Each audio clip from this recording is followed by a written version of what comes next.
Hey everybody, Mike Nelson, CEO of Efficient Lending Incorporated, and today we have my third and final installment on non-QM loans. Just as a quick recap, the first installment covered why we have non-QM loans in the first place, what's their position in the marketplace. Then the second installment was about examples of non-QM loans. And then the third installment, what we're going to go through today, is okay, the agent, the buyer, we've decided that non-QM is the right loan to use, the right product to use. What do we do now? What are the right next steps? Because as we've discussed in the previous installments, these are different loans than your run-of-the-mill FHA or Fannie Mae, Freddie Mac conventional conforming loans. So the next steps and the expectations in the transaction are very important to make sure that these are smooth transactions that close on time. All right. So I think there's three main areas that we want to focus on once we've decided a non-QM loan is the right loan. And the first one, bullet point that I would mention is, look, the lender, the agent, and the buyer have to be on the same page. It's really important. Then the second bullet I would talk about is, okay, you're submitting an offer. Let's compete for the loan. Let's understand how to present this offer the best light, because more than likely you'll be competing against, a conventional conforming loan. And then the third and final component is you got to understand the deal timing. How much time do we need to close it, and what does an on-time close look like? All right, let's jump back in and talk about the first step. Everybody has to be on the same page. Let's just set some some expectations.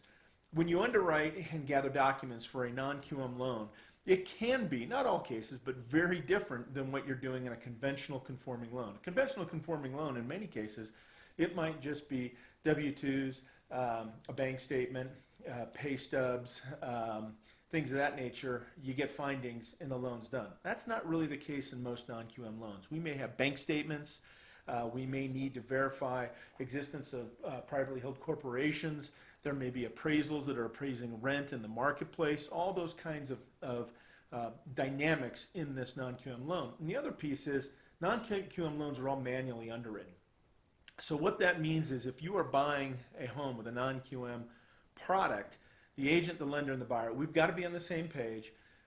Let's understand what questions we have about the loan, where we might find some sticky areas in the loan, and then as the lender, I'm going to go to my investor and I'm going to try to get those questions answered before we get under a contract. So the key here is don't get under a contract unless we've done the due diligence and the proper work together as a team to make sure we have a quality pre-approval. It's really important. Then the second one is compete for the offer. Look, once we've done the due diligence associated with the first step, when the real estate agent goes in and presents that offer to the buyer, that agent has to know how to present the offer and what I have done as a lender. So I have all the bank statements. I may even have a partial underwrite in advance. We know the strengths of this borrower, and that means that we can compete effectively against the run-of-the-mill conventional conforming loan. It's just really important. We got to compete for the loan.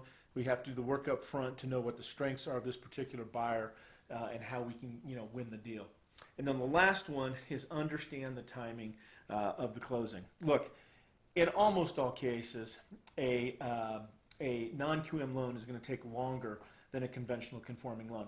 I'm closing conventional conforming loans right now in under 21 days. I would not suggest that for a non-QM loan. But that doesn't mean you're going to lose the timing either, because if we've done bullet points 1 and 2 effectively up front, we really can compete for that loan, and we can, in many cases, have a lot of confidence that we're going to get this loan closed in a relatively short period of time. 30 days, possibly 45 days, something of that nature. All right, those are the 3 points, tenets of what you should do once you've decided non-QM is right for you.